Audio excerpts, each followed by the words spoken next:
Bonjour Céline Bonhomme-Monge. Bonjour Léa. Vous êtes technicienne à Radio France Bleu Auvergne. Je suis Léa Rochon du lycée Léonard de Vinci de Monistrol-sur-Loire. Merci tout d'abord d'avoir accepté cette interview dans le cadre de la fête de la radio. Avec plaisir. Alors pour commencer, j'ai 15 ans. Est-ce que vous, Céline, vous rêviez déjà de radio à 15 ans ?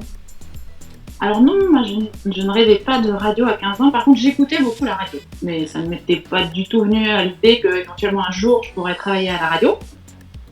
J'écoutais, mes parents écoutaient Radio France, le groupe Radio France par l'intermédiaire de France Culture et France Inter. Moi j'écoutais avec eux, le matin, les matinales, tout ça, voilà. Et quelques autres émissions. Et moi j'écoutais après plus des radios de jeunes à l'époque. Ma première rencontre de radio, entre guillemets, j'avais visité avec ma classe les locaux d'une radio associative.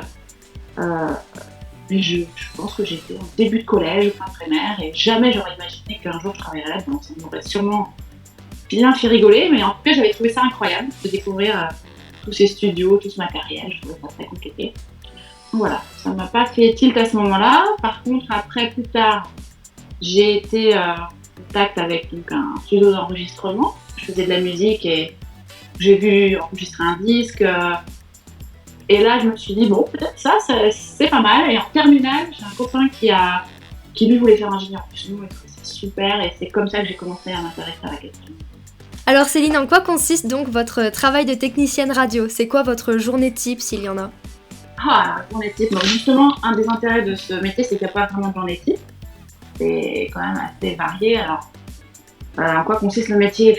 Pour résumer en une phrase, je dirais que du technicien ou de la technicienne, c'est de garantir la qualité du son d'une antenne A jusqu'à Z, voilà, avec toutes les caractéristiques techniques, réussir à faire rentrer le son bien mixé pour que ce soit joli jusqu'aux oreilles de l'auditeur. Et alors, voilà, en utilisant le terme joli, je dis que voilà, il y a aussi tout un aspect esthétique.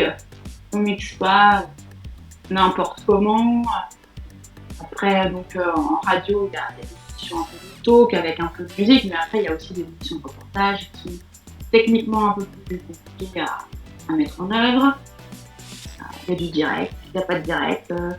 Il y a des choses à préparer en studio de production, donc en amont. Il y a aussi des fois du reportage à faire en extérieur. Alors, il faut s'adapter au niveau technique. Qu'est-ce qu'on emmène en extérieur ? Est-ce que c'est juste un micro, une perche, un enregistreur ou carrément un studio mobile à créer ? Voilà, c'est très varié, il y a plein de choses à faire. De nos jours, être une femme dans le milieu du travail, c'est parfois compliqué. Est-ce qu'en tant que femme, vous avez rencontré des difficultés à faire votre place ? Alors en fait, je ne me suis jamais posé la question à ces termes. Alors, c'est vrai qu'en ce moment, on en parle beaucoup et c'est très bien. Les mouvements MeToo, tout ça, le harcèlement au travail, c'est très bien qu'on en parle, c'est super.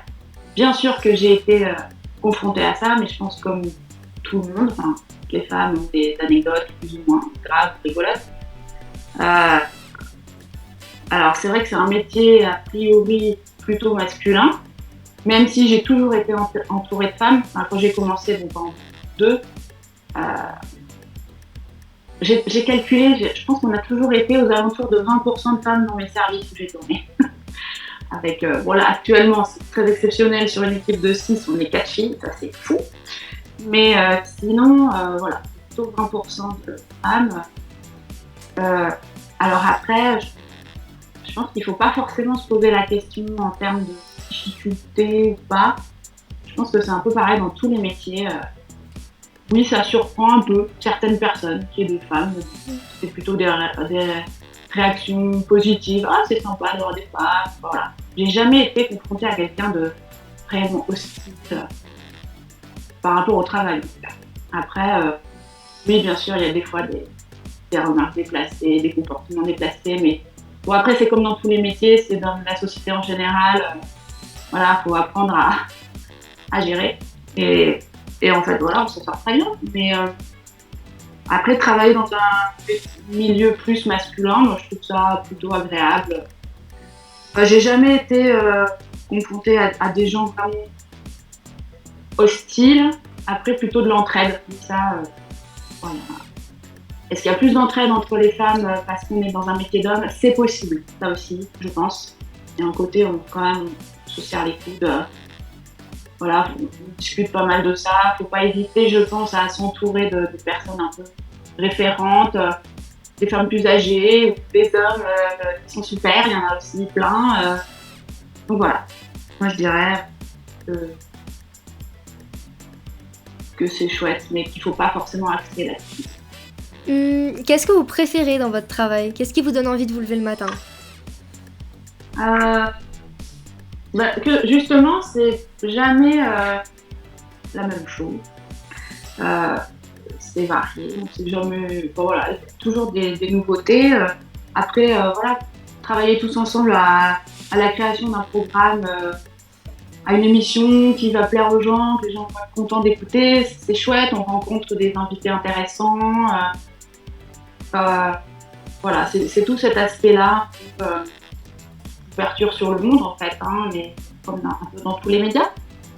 Après j'aime bien aussi le côté justement radio et pas forcément vidéo parce qu'on peut faire autre chose les auditeurs peuvent faire autre chose en écoutant. Et voilà, après j'aime beaucoup travailler en équipe, alors c'est pas forcément avec d'autres techniciens mais avec les autres métiers, les animateurs, les journalistes, c'est ce qui rend le travail intéressant et riche en fait. Confronter un peu tous ces métiers pour faire un produit commun le mieux possible en fait. Les auditeurs sont contents.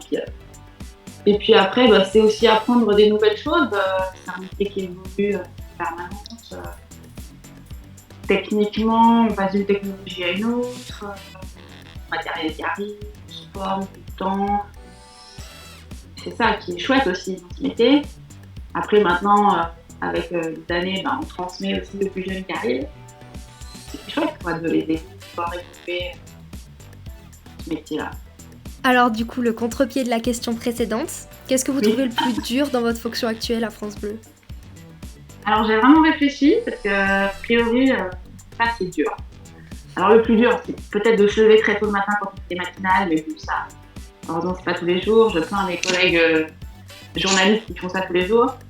Mais non, mais c'est quoi, il n'y a pas vraiment de difficulté, en tout cas spécifique à ce métier-là. Après, comme dans tous les métiers, je pense qu'il y a les relations humaines qui des fois peuvent être compliquées à gérer, mais ça c'est partout. Pour moi, il n'y a pas vraiment de difficulté. Si on est curieux, qu'après si on a envie de se reposer un peu sur ses lauriers, je pense que c'est pas forcément le métier à faire. Alors du coup, pour conclure, un exercice d'imagination. Je vous donne les rênes d'une émission de 2 heures où vous avez carte blanche sur le choix des invités, vivants ou non. Quel serait votre choix et pourquoi? Et bien justement, revenons un peu à la question d'être une femme dans le travail. Justement, moi je suis intéressée de connaître l'évolution depuis, je sais pas, peut-être 50 ans. Donc je ferai une émission sur ce thème-là avec des invités forts, des invités EES, Simone de Beauvoir peut-être, pour voir qu'elle se rende compte de où on en est maintenant. Je sais pas, sur ce sujet-là, peut-être Virginie Despentes aussi, qui, à mon avis, a pas du tout les mêmes visions qu'elle. Et puis aussi des hommes, parce que c'est ça, là, je pense à Yvan Jablonka, qui est un historien et qui a sorti un livre récemment là, sur l'homme juste, donc être un homme féministe, entre guillemets. Voilà, ça serait intéressant de faire un plateau avec tous ces gens-là pour voir ce qui a évolué, comment c'est maintenant, est-ce que c'est si difficile par rapport à il y a 50 ans, enfin, voilà. Faire un bilan, ça une discussion. Une grande table de 2 heures. Ça suffirait pas, je pense. Voilà. Eh bien, encore merci Céline Bonhomme-Monge pour cette interview.